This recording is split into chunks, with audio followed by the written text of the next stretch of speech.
Yeah, that's true. yeah. We knew But I that take someday it we'd be seriously. happy it was over.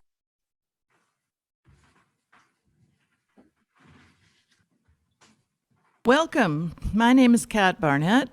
Our opening words this morning are offered in a video by Molly Gordon. Strength of water takes on many forms, just as each of us has a unique and necessary strength that we bring to our community and the work of love. Take a moment now to drop down into the deep wellspring of your own spirit and bathe yourself in the strength that is the groundwater of your person. Are you a roaring fall wearing rock away with sheer force of will?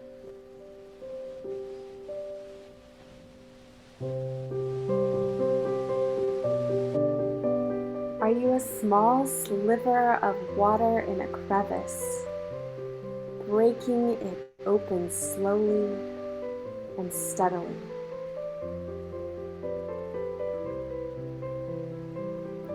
Are you buoyant, like a great salt lake, practiced at holding yourself or others aloft?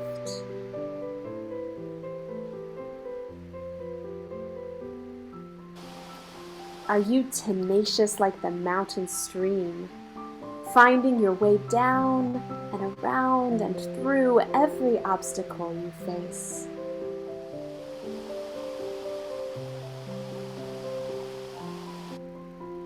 Are you still and calm like the pond at daybreak, radiant peace found by your shores?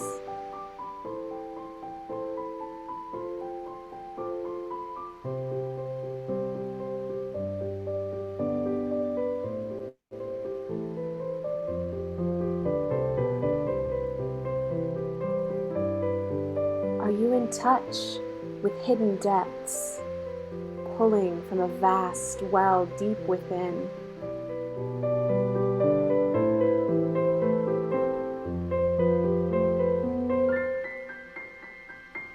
Do you soothe like the steam rising from a cup of tea?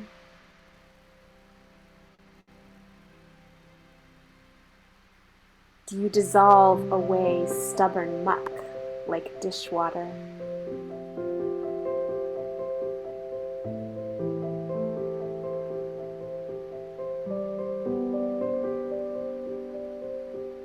Do you soften and smooth the edges like a creeping fog?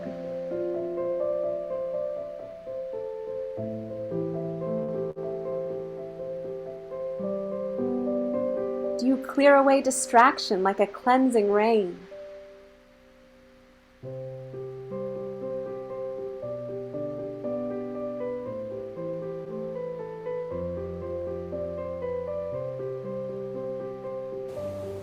Do you roll with the ebb and flow, with the rhythm of the ocean waves?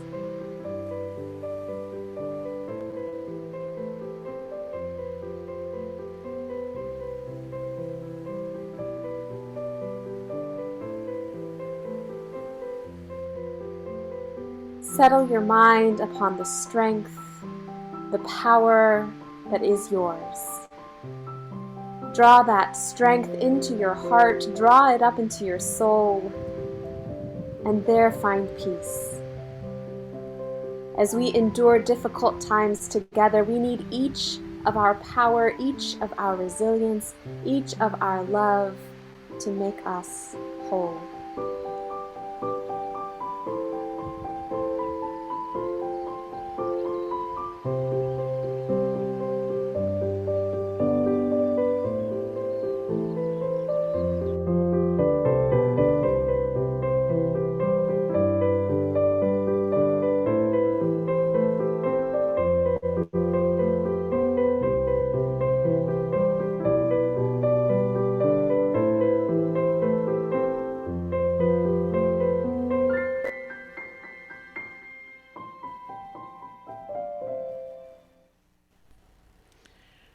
Welcome. This is our water communion, a celebration held annually at many Unitarian Universalist congregations as they come back together in the fall, and people remind each other of their interconnectedness. Here at Lakeside, we don't tend to have the same summer vacation ebb and flow that is familiar in northern places. Further, in this time of pandemic, few of us have been able to travel as we would have in other. Okay, welcome newcomers. A special welcome for our visitors. If you are visiting with us for the first time or have returned or reconnected with us after a long absence, we invite you to say your name and tell us where you're from. If you're on Zoom,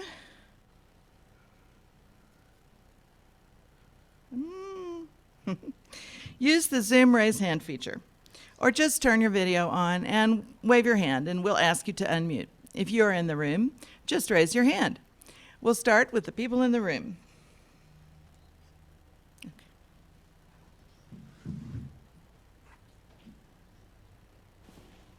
Morning, I'm Debbie, and I live in Ahiheek now, but I'm from Chicago. Welcome, Debbie. Thank you. Anyone else?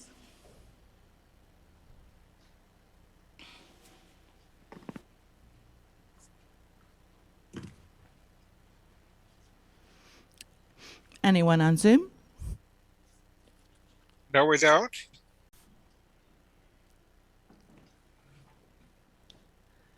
Hello, I'm Kaya Reed. Our chalice lighting words today are by the Reverend Leslie Takahashi. We gather as many drops, each winding our own path down life's surfaces and ruts. Here we pool together as a single body, flowing together for a time.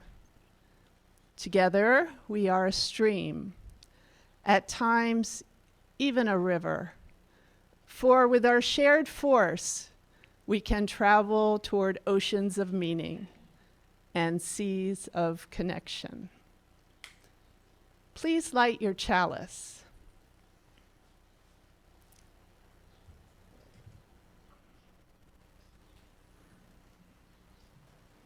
We kindle this light in celebration for the life that we share.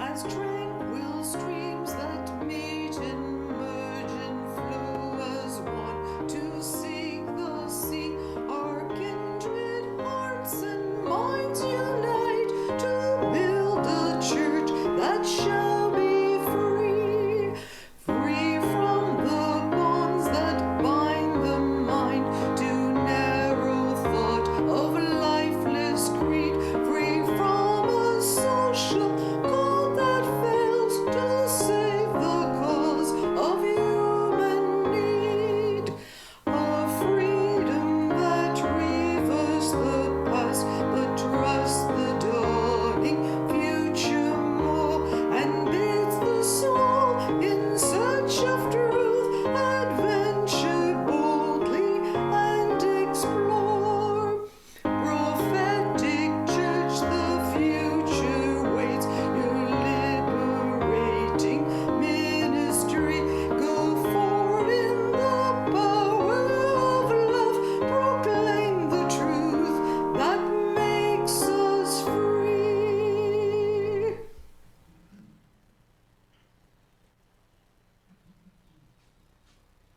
Our opening reading is Water by Philip Larkin. If I were called in to construct a religion, I should make use of water.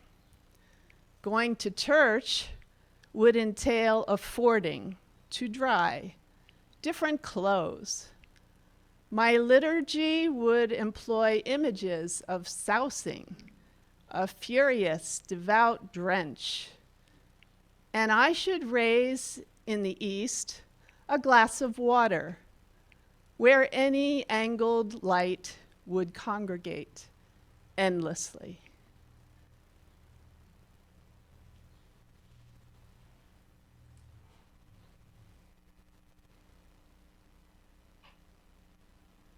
The story of the water communion.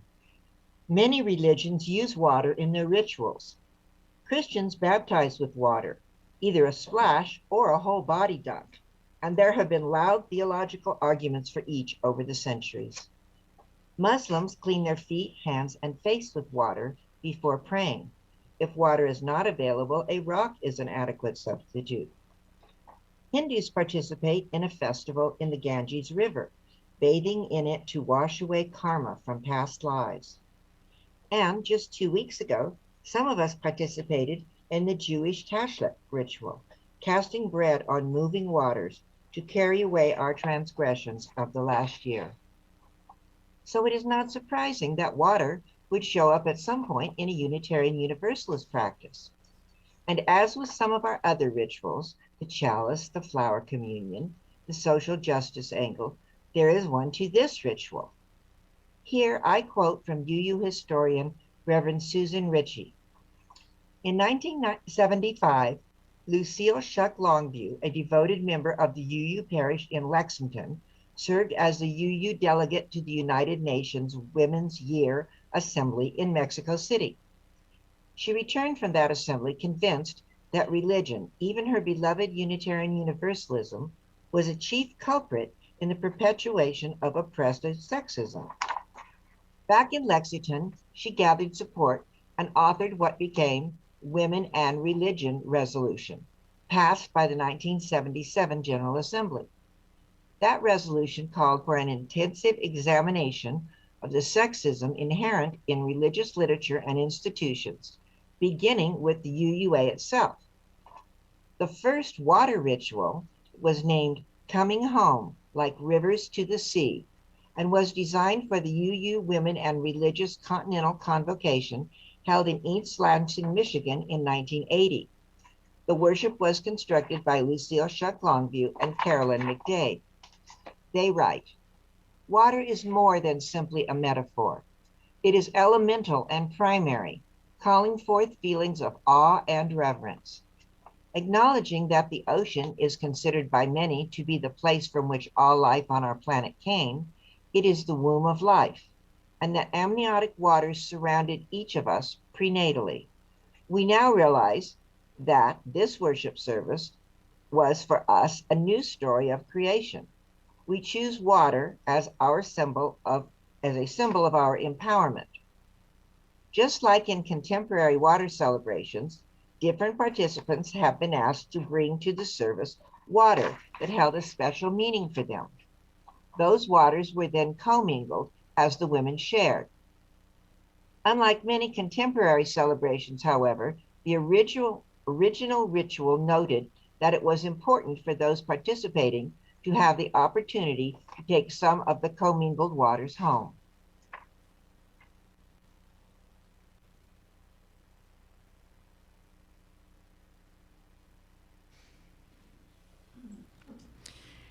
Each week, we take time to remind ourselves that we belong to a community that cares for each other.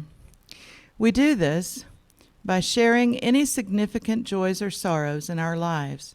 If you have a joy or sorrow to share today, you can type it into the chat now and we'll read those aloud. First, let us voice our sorrows or concern. Whatever you or the world may be holding that is in need of our healing and caring thoughts. You are welcome to type sorrows and concerns in the chat box. First, we'll start with the folks here. To give you on Zoom time to type. Are there any sorrows or concerns that people would like to share here in the room?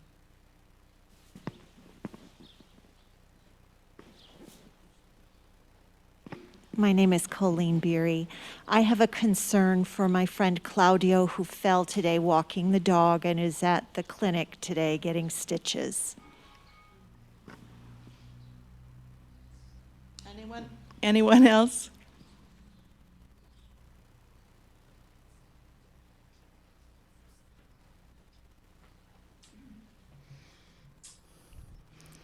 Are there sorrows on Zoom?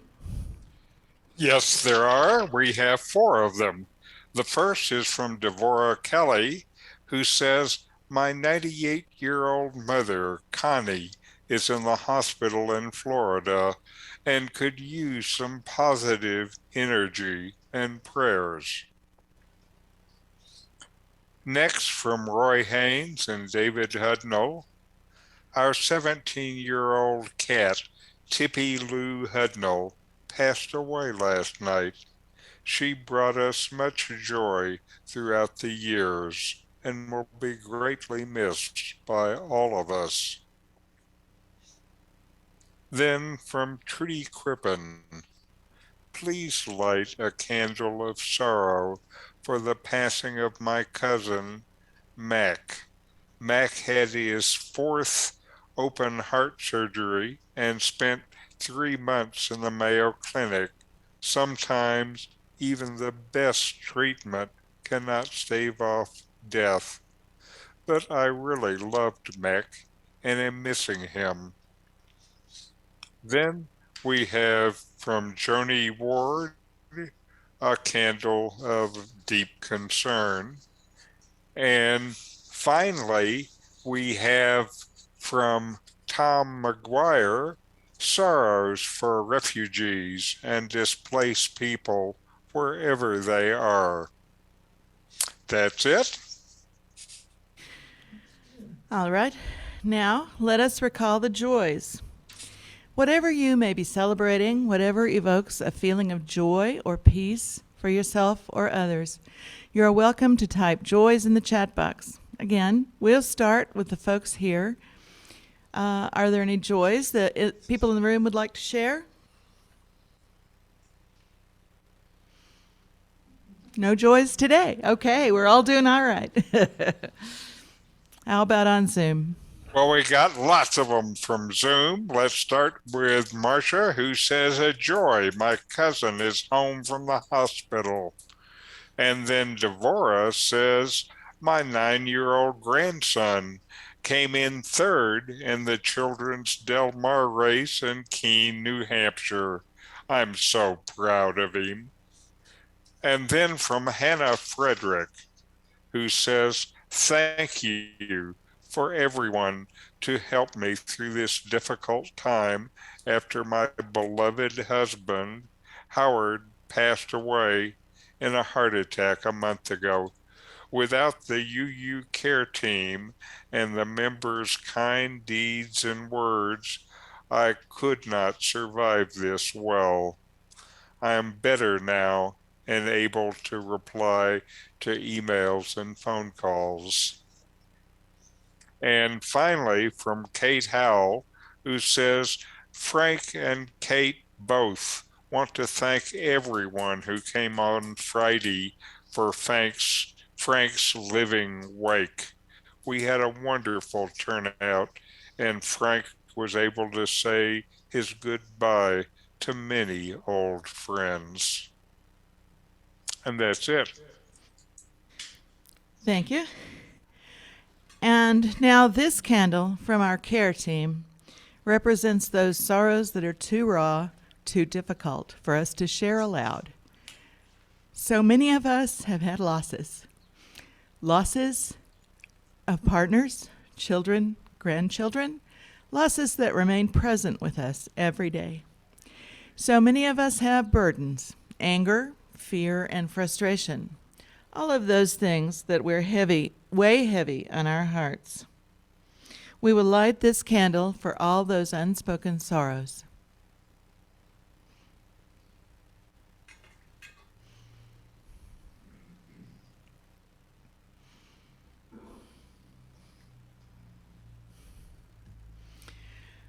Let us center ourselves here in Lakeside, in Mexico, in Latin America, with this reading by E. Kleinman of Panajachel, Guatemala.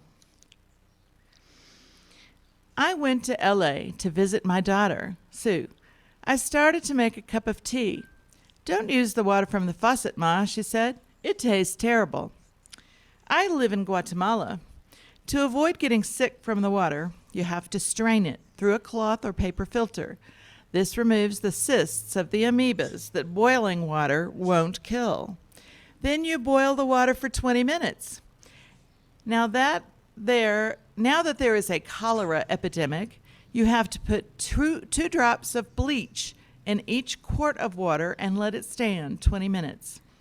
This strained, boiled, bleached water is what I drink.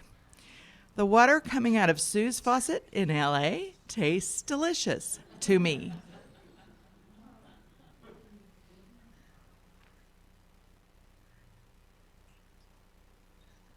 And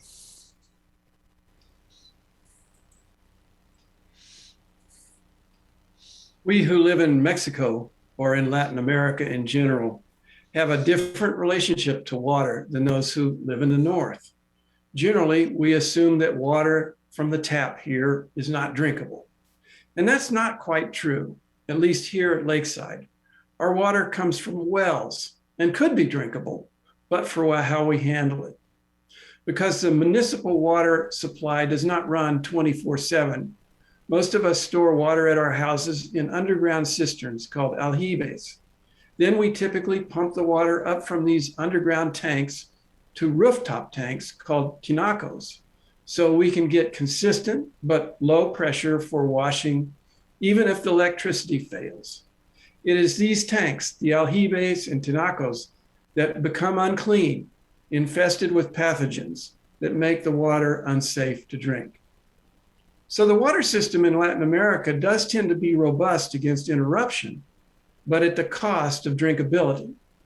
At the same time, many people from these parts express surprise that the most developed countries waste resources to make all household water drinkable, even though most of it will go to flush the toilet or water the lawn.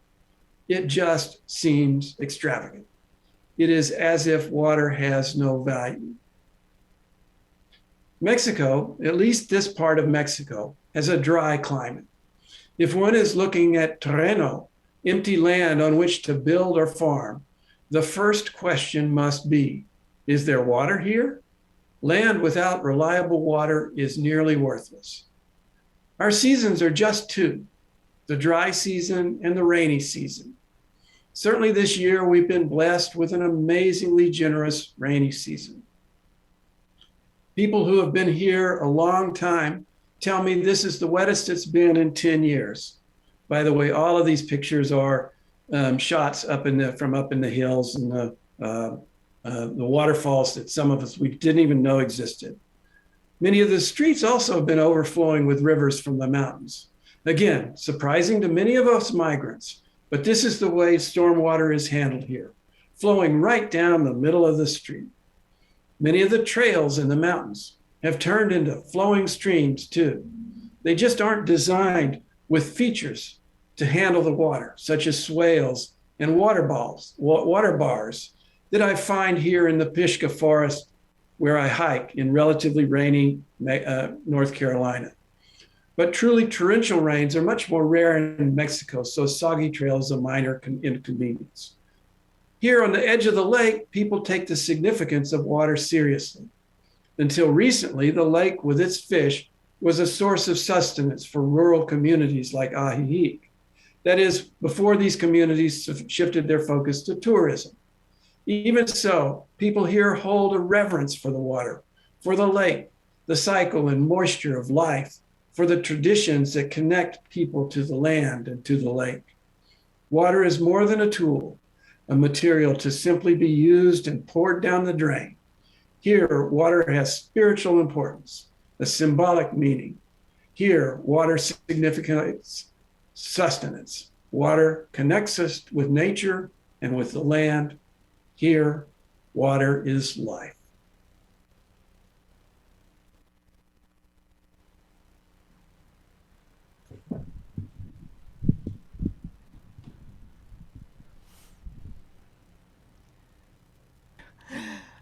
This reading is called Water Makes Its Mark by the Reverend Matt Alspaugh. A glass of tea sweats a circle of droplets on an old table, drying. They pull dirt and stain from the wood, leaving a ring. Water makes its mark.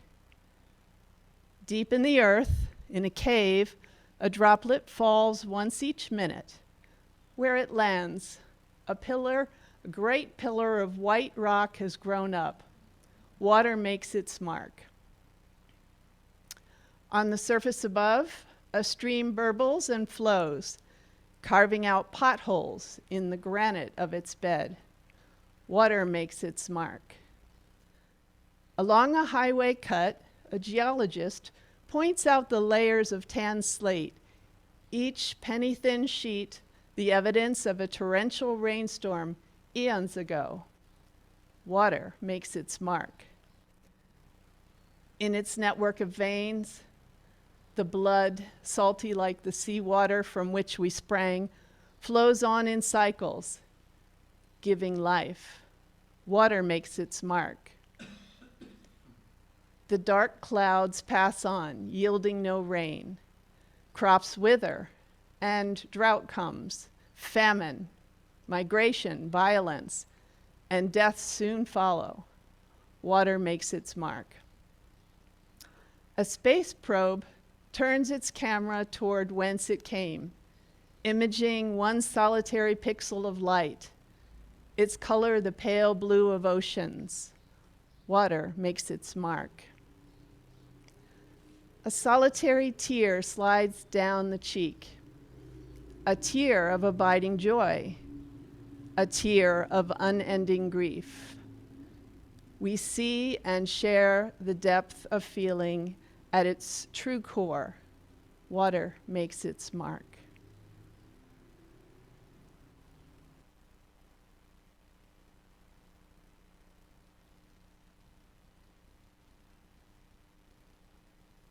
I want to invite you to recall a time at the beach, a warm, sunny day, perhaps an enjoyable vacation time on the water shore, on the shore of the ocean.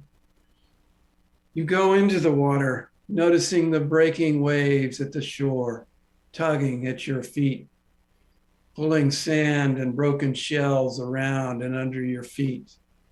Notice the power of these small waves. Maybe now you go out into the swells, even into the breaks further out. The power of water lifts you off your feet. You enjoy the interplay of the will of water and your will tussling with each other. You perhaps enjoy the breakers turning over you, even tossing you around. Enjoy this time in the sun. Just relax and remember.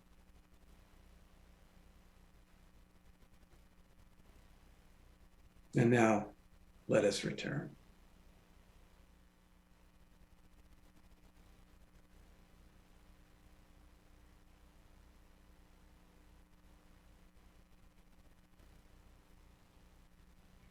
Water.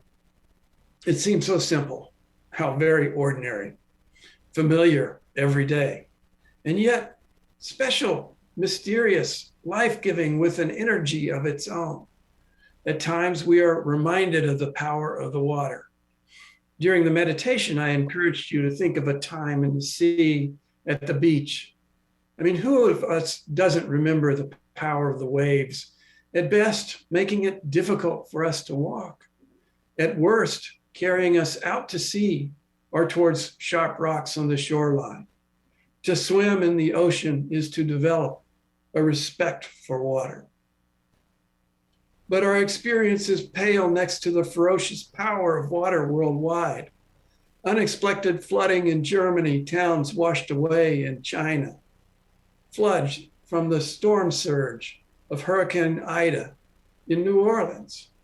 A storm which made its way to the Northeast, bringing severe flooding and deaths due to drowning. And then there is the power of not water, the power that defines what happens when the expected water is absent. This has been a year of ferocious forest fires in Western United States and Canada. Hot, dry conditions combined with poor forest management practices have conspired to make this the worst year yet of forest fires. It is almost as if the earth, Gaia, God, take your pick, has observed that we have refused to comprehend the gradual damage that human-caused climate change is bringing. And so we've been given a cosmic wake-up call in the form of extreme weather, in the form of water or not water, using its power to remind us of our place. Now, I know I must sound like some televangelist preacher. I am in North Carolina right now, after all. But it does seem like some people, like a lot of people, are pretty unwilling to look at anything that seems a little bit hard to follow, like the science of climate change, with its ever so gradual uptick of the level of carbon dioxide in the air. Those of us who do get it have worried for a long time that the climatic changes are too gradual, too subtle for many people to grasp. Author Brian McLaren considers this to be a common bias, one we all share. He calls it catastrophe or normalcy bias. People tend to remember dramatic catastrophes like fires and floods, where they don't notice the gradual declines or changes. Water, perhaps, has the power to change that.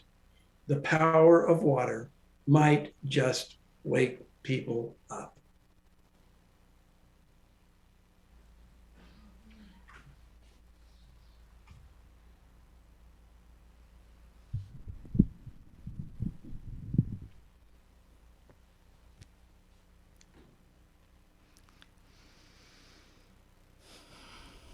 The following reading is The Social Life of Water by Tony Hoagland. All water is part of other water. Cloud talks to lake. Mist speaks quietly to creek. Lake says something back to cloud, and cloud listens. No water is lonely water. All water is part of other water. River rushes to reunite with ocean. Tree drinks rain and sweats out dew. Dew takes elevator into cloud. Cloud marries puddle. Puddle has a long conversation with lake about fjord. Fog sneaks up and murmurs insinuations to swamp. Swamp makes needs known to marshland. Thunderstorm throws itself on estuary. Waterspout laughs at joke of frog pond. All water understands. All water understands. Reservoir gathers information for database of watershed. Brook translates lake to waterfall. Tide wrinkles its green forehead and then breaks through. All water understands. But you stand on the shore of blue Lake Kiev in the evening and listen, grieving as something stirs and turns within you, not knowing why you linger in the dark, not able even to guess from what you are excluded.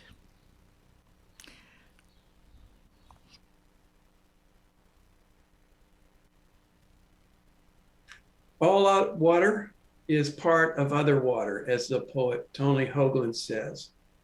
But water is a metaphor for us. So perhaps all people are part of other people. I want to explore that idea just a little bit, at least to hold up some spiritual thoughts for you to consider. Whether they fit for you, well, that's up to you. I feel that we, all of us, rise up out of some common source. We live our lives and we return to that source.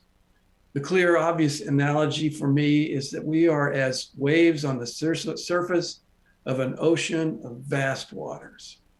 The wavelets that are our lives emerge from that surface.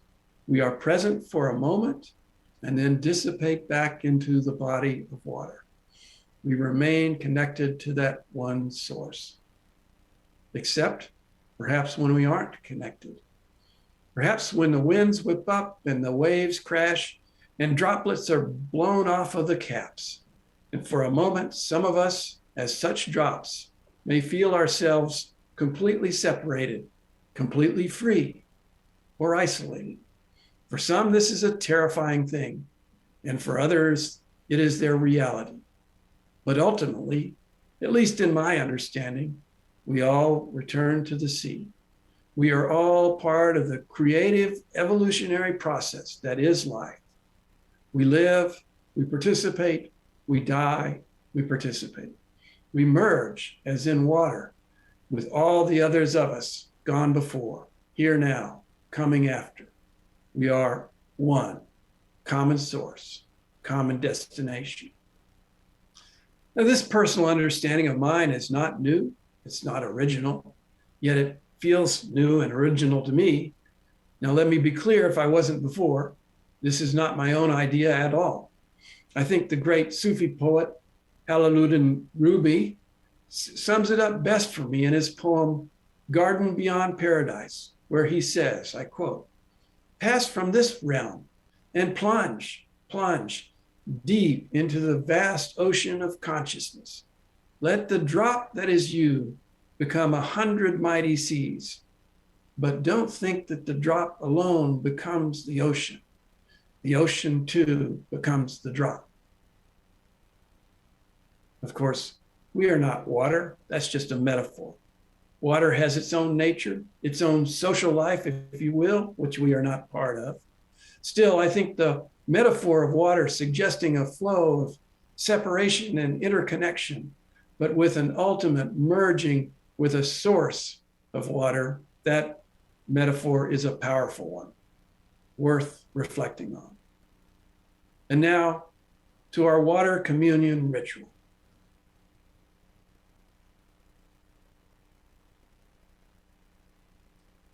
The water communion that we celebrate as Unitarian Universalists has evolved and continues to evolve.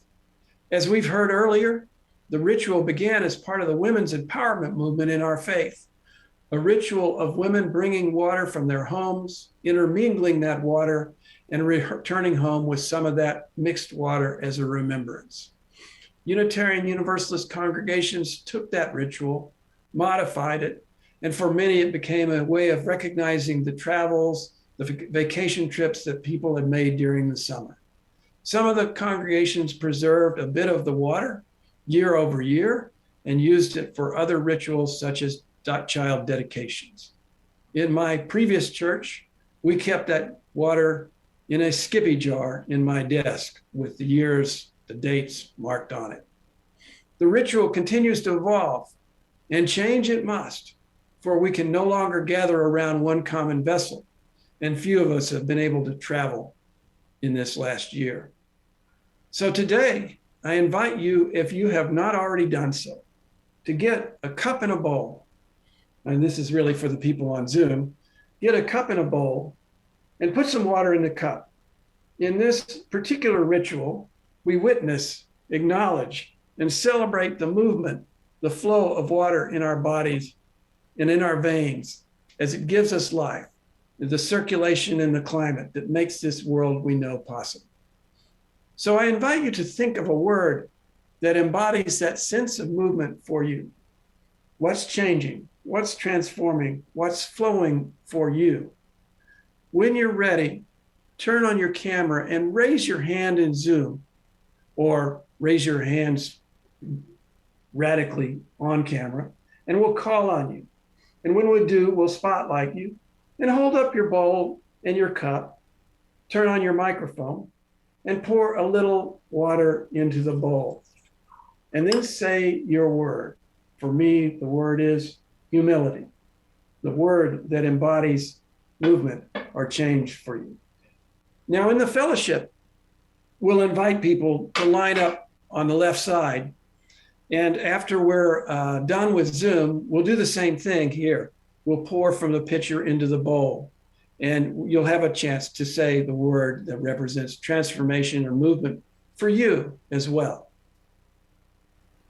And so now I hand it over to Richard as the host to invite people on Zoom to unmute. We'll spotlight you and you'll have a chance to pour your water and say what word represents the transformation, the movement for you. And I'm waiting for folks to either raise their physical hand or their Zoom hand.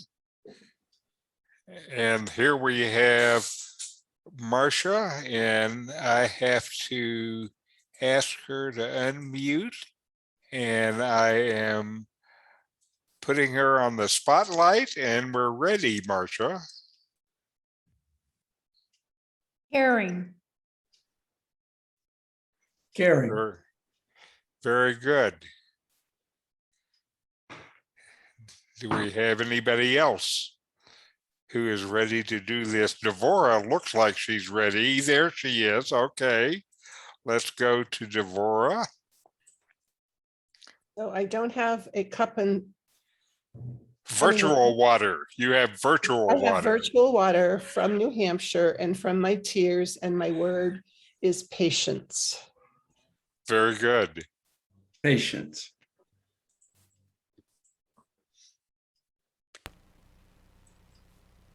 How about some more watery people? Well, I have water. I have virtual water, and I pour for fullness. Fullness. And I think that's what we have. There's Doug. Okay, we're going to Doug. Okay, it's gratitude. Very good. Gratitude. I believe in that. I know you do, Richard.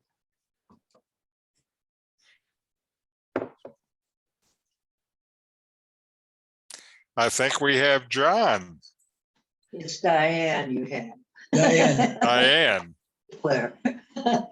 Anyhow, the reason why we have these two glasses with us is for our health. And I'm going to give John some of my water here so we can both. Health. For your health. Actually, it's whiskey, but just kidding. Salud. Salute.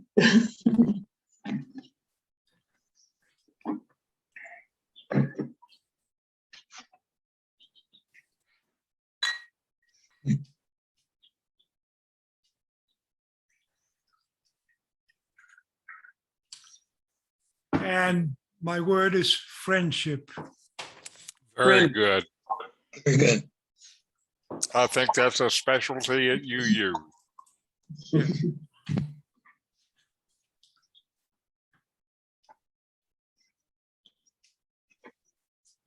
Okay, I think that.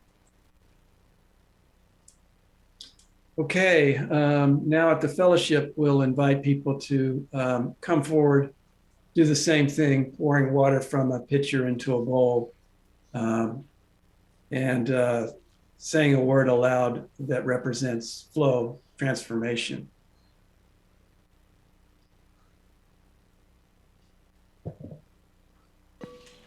Calming.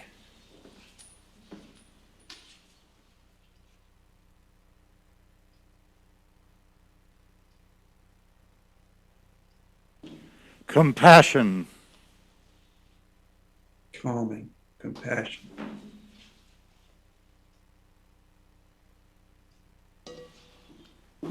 Unity.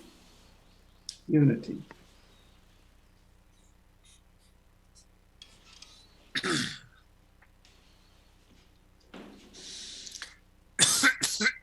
Daybreak. Daybreak. Empathy. Empathy.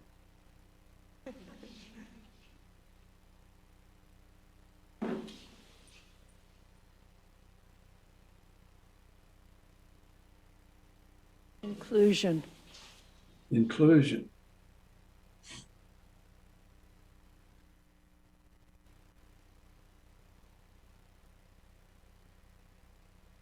Rejuvenation. Rejuvenation.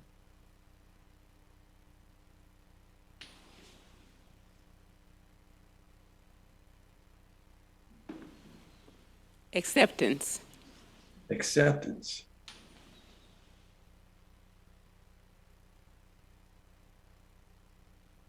Understanding. Understanding.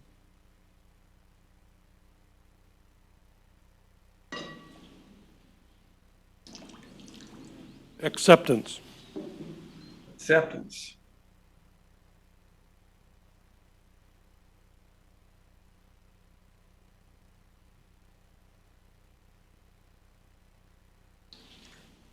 Hope. Hope.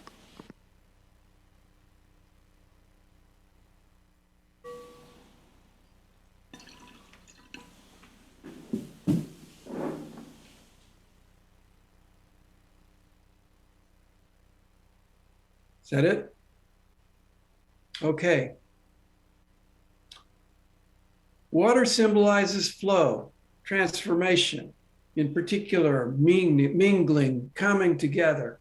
Water also symbolizes unity, for as the rivers flow into the sea, all water is one water. This we have done today with our water, recognizing our transformation, recognizing our coming together, our ingathering, our being together for the year to come. May it be so. Oh, and then, well, with the water you have in your bowl or vessel, what about that? Do something meaningful with it. Maybe water a plant or use it for a vase for cut flowers. Or maybe just do the Mexican thing and toss it out your front door to clean off your front step. Our closing hymn is, I've Got Peace Like a River. There we go. I've got peace like a river. I've got peace like a river. I've got peace like the river in my soul. I've got joy like a fountain. I've got joy like a fountain. I've got joy like a fountain in my soul. I've got love like an ocean. I've got love like an ocean. I've got love like an ocean in my soul. I've got tears like the raindrops. I've got tears like the raindrops. I've got tears like the raindrops in my soul, in my soul.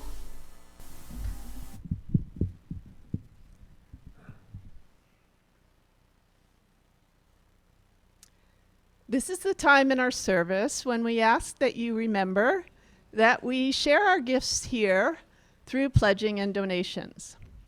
Instructions for payments to the fellowship are on a slide during the announcements before the service every week. For the people here at the fellowship, we will pass a basket.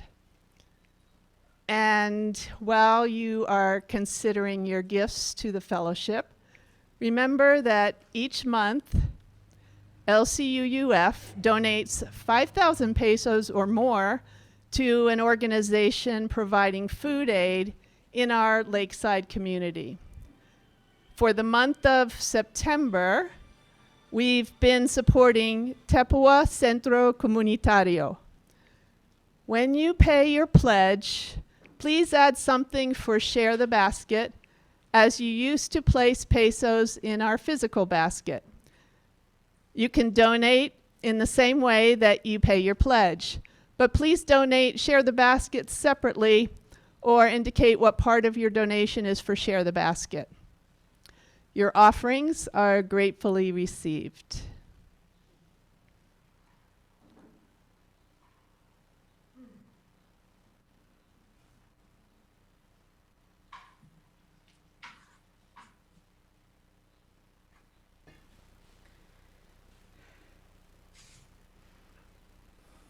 Let us extinguish our chalices with these words, which we read together. We extinguish this flame, but not the light of truth, the warmth of community, or of commitment. These we keep in our hearts and share with all the world.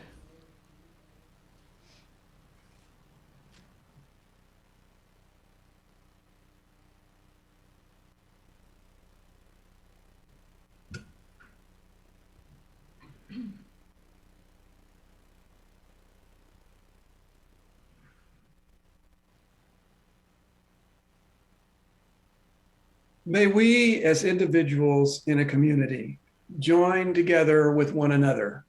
May we, like water, like droplets, joining other droplets, become rivulets, streams, rivers, working together, becoming more powerful and steadfast, finally to merge into the sea, becoming one with all.